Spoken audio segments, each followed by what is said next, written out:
வந்த நேத்து முந்தானத்தெல்லாம் வந்த போன்லாம் உண்மையிலே இந்த இனத்துல அதாவது என்னன்னா அந்த இனத்துல பிறந்துட்டு நம்மளால காப்பாற்ற முடியலையே, நம்ம எதுவும் செய்ய முடியல, நமக்கு அதிகாரம் இல்லையே, அந்த அதிகாரத்தை பெறுவதற்கு நம்ம என்ன வழின்னு தெரியலையே அப்படிங்கிற ஒரு வேதனை தான் நேத்தெல்லாம் ரொம்ப அடைஞ்சேன். அழும்போது அவங்க கவர்மெண்ட் உத்தியோகத்துல இருந்து அழும்போது இந்த வேலையே வேண்டாம் அப்படின்னு சொல்லும் பொழுது கஷ்டப்பட்டு வேலைக்கு வந்தேன், வீடை வித்து வந்தேன், நிலத்தை வித்து வந்தேன், அரசு உத்தியோகத்துக்கு போனா பிழைச்சிக்கலாம்னு சொல்லி. ஆனா நான் இந்த சாதின்னு தெரிஞ்ச உடனே என்னை வாழ விட மாட்டேன், என்னை வேலை செய்ய விட மாட்டேன் அப்படின்னு சொல்றான். அப்படின்னா அப்ப எப்படி சாதி இயக்கத்தை வச்சு நான் சாதியை காப்பாத்துறேன், நான் காப்பாத்த போறேன், நான் பாத்துக்கிறது உங்களை அப்படின்னு சொல்லுறதுக்கு வாய் வரமுடிக்க எப்படி காப்பாத்த?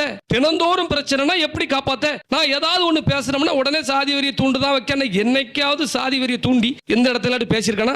ஏன்னா அவனுக்கு தெரியும் நான் பேசலன்னு தெரியும். ஆனா நான் பேசுறா ஒட்டுமொத்த முக்கோளத்தோர் ஒண்ணு தரலதாங்கிறது தெரியும். அதுக்கு தான் அவன் தடை போடுறதுக்காண்டி என்னைய தொடர்ந்து பேசி பேசி பேசி பேசி என்னை ஏதாவது நெருக்கடி பண்ணலாம் அப்படின்னு சொல்லி நினைக்கிறான்.